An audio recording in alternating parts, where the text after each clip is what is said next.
Hey everyone, Catch 'em All Collectibles here. Today I have another CGC graded card return video. This submission I sent back in early January on a 30 business day turnaround, and I just received these back today. So 30 business days is about a month and a half. These took 5 months, and this is before things got really bad. So I'm sure most people know CGC's headed down the same path that PSA went down. They haven't shut down their services yet. I don't know if that's kind of a positive, indicator that maybe it's not getting any worse. But in any case, if you send to them now, you're pretty much looking at a year, I think. But to start us off, I have 5 victory cups here. Pretty cool card that was awarded to the winners of, you can see here in the bottom right, Battle Road Autumn 2012. Got 4 first places and the second place there in the middle. This one's Spring 2012. There is, I believe, a significantly more rare, but with the same art on it, a Victory Cup in Japanese. But these are the English variant, quite a bit more common, but still a cool card that someone had to win to get. This submission is kind of a mix of different eras, just some modern stuff, some more vintage stuff, but one common theme is that I sent a lot of the same cards for a lot of these. My goal with this submission, it was fairly early on in my CGC submitting days. Unfortunately, you can see quite a few 8.5s. You're going to see quite a few 8.5s and 8s even in this video. And spoiler, but you won't see a single CGC 10. I guess since I'm talking about it already, I'll continue down that path. But I think CGC are definitely very tough graders. These are all the shadowless cards I submitted, and this entire pile's 8s. I guess I'll just show you the 9 pile, but all these cards were packed fresh. I've submitted similar to PSA, and generally speaking, I'd get at least a handful of PSA 10s. I know that there's the whole 4 cert, 2 cert, but anybody who thinks 4 cert, 5 cert PSA 10s are hard to get, they should try submitting to CGC. And even getting 9.5 gem mints at CGC is quite the task, from what I've seen. But here's some of these, like the entire stack. These are all 8.5s, these are all 9s. These are all pack fresh from one of the theme decks, so you can just see proportionally how many of those came out. Pack fresh is just being 8.5s at CGC. Hopefully I don't lose track of these stacks here, but this card's pretty interesting. Anybody who doesn't know, this card was a holo in the Dragon Majesty set. Pretty small set a few years ago, only 70 cards in it. But this was a non-holo card that was included in the Let's Play Eevee and Pikachu deck. So those decks actually, up until even a few months ago, I was picking up more from my distributor. So those were a pretty decent value buy when you get a guaranteed Charizard, as well as you get like the cracked ice Eevee or Pikachu in a deck like that. These cards here, crazy I didn't get any 10s in the whole submission. This is one of my very few 9.5s. I only got a few 9.5s. It was fairly evenly split between 8.5s and 9s. Just a couple 9.5s, and then a few below 8.5s that a lot of those were expected. Lesser condition cards like the Victory Cup, I knew those weren't mint. But Vivid Voltage, such a great set as far as the pre-release promos were.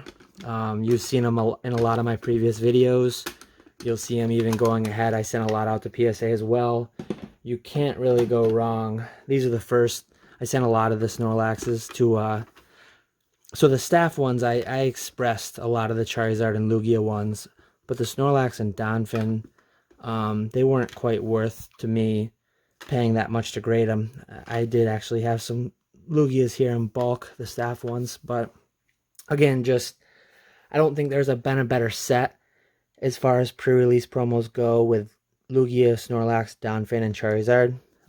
Three of those being, I mean, two of those being Lugia and Charizard are kind of like S tier as far as popularity and value, and then Snorlax is pretty high. Donphan, I mean, I could take him or leave him, but not a bad Pokemon. Pretty cool arts on him, I think. So Vivid Voltage was, yeah, just great. Great for the theme decks in the pre-release, because the theme decks I already showed the non-holo Charizards. I did have quite a stack of the holo Charizards from the theme deck. So 1-8, quite a few 8.5s, and yep, the rest was 9s. So I did do better there on the 8.5-9 split. Quite a few more 9s than 8.5s, but yeah, these my plan with this was to get just some like decent inventory for my eBay store. So that's why I sent out a fair bit of duplicates of the same card. I won't just throw these all up at the same time. I'll list and sell one at a time at just whatever the going rate is. I know a lot of WotC stuff is down quite a bit right now.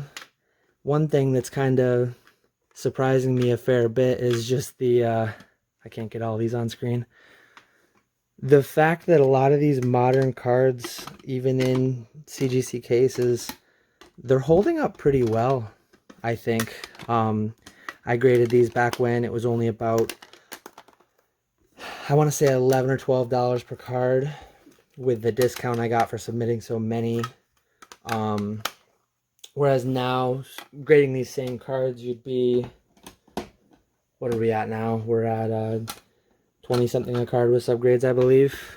These, anybody who watched my What's in My PSA Backlog video, they know I have 100 of these cards, about 33 sets of each at PSA, and I have no idea how many more I have at CGC. Probably not a ton more, but here's, I guess I had an odd number. I only had 3 EVs, but 4 each of Psyduck and Rowlet. Great cards. I honestly, these have kind of retraced a little bit. A lot of these are strong, like all got 9s. A lot of these are strong 9s too if you look at the subgrades. 2 9s, 2 9.5s. I don't know if I see any. I don't think there's a single 8 subgrade anywhere. This one's just, oh yeah, 8.5. But other than that, I mean, a lot of these are really like one-off gem mint. These, I mean, I'd be shocked if I didn't get a PSA 10 out of, if I cracked all 11 of these and submitted over there. So these ones might go into my collection, or at least be set back for a little bit before I just am too anxious to move them. These last 2 stacks, really, really tall ones. I submitted, I believe, 2 entire base 2000 sets, and I got, these were all pack fresh, and not only were they pack fresh, but I actually, like, kind of went through them. I can't say I went through and sent only what I thought was gem mint worthy, but I definitely did. I checked over what I sent a little bit, and I got a fair bit more 9s than 8.5s. But it was crazy to me, not a single 8, not a single 9.5. They were just all straight 8.5s or 9s. And again, just like, I mean, I've graded thousands and thousands of cards over the years. To me, when I sent them out, it felt like if I had sent them to PSA, 80% 9s, 20% 10s, something like that, and to not get a single gem mint 9.5, to me it kind of just feels like there's quite a bit of value there. Definitely, I don't really buy too many graded cards because I grade so many myself, but something I'm going to keep an eye out in the future. Potentially picking up some cards in CGC 8.5 if the market never really accepts or values CGC too greatly, I think, I mean, I plan on being here for the long haul. So if I can pick up cards for my collection in CGC 8.5 cases for a significant discount, or in CGC 9.5 cases for a significant discount, I'm perfectly fine doing that. And then if and when I ever feel like I need to, crack them out of their cases down the line and grade them with PSA when it's not a 2-year turnaround. But just something I'm thinking about and keeping an eye out for. I hope I didn't already show this Shadowless. I don't think I did. But I did grade a handful of Pack Fresh Shadowless that I had as well. I believe the Dratini, I don't think this is all 8s over here. I believe that's 8 down to 8.5s. Yeah, the majority of these would be 8.5s. But again, no 9.5s. There might have only been the one in the whole submission. I believe that's everything after this stack. Some of the Detective Pikachu promos. Yeah, that's about it though. 270 card submission, decent bit of inventory to add into the store. If you like checking out graded return videos, as you saw in my earlier video, I've got 5,000 more cards at PSA, maybe 3,000 or 4,000 more at CGC. So return videos are going to be a recurring theme here on the channel. So feel free to like and subscribe if you want to get notified when those videos go live down the line. I'll just put some of the highlights on screen here at the end. In any case, I hope you enjoyed the video. Thanks for watching, and I will catch you all later.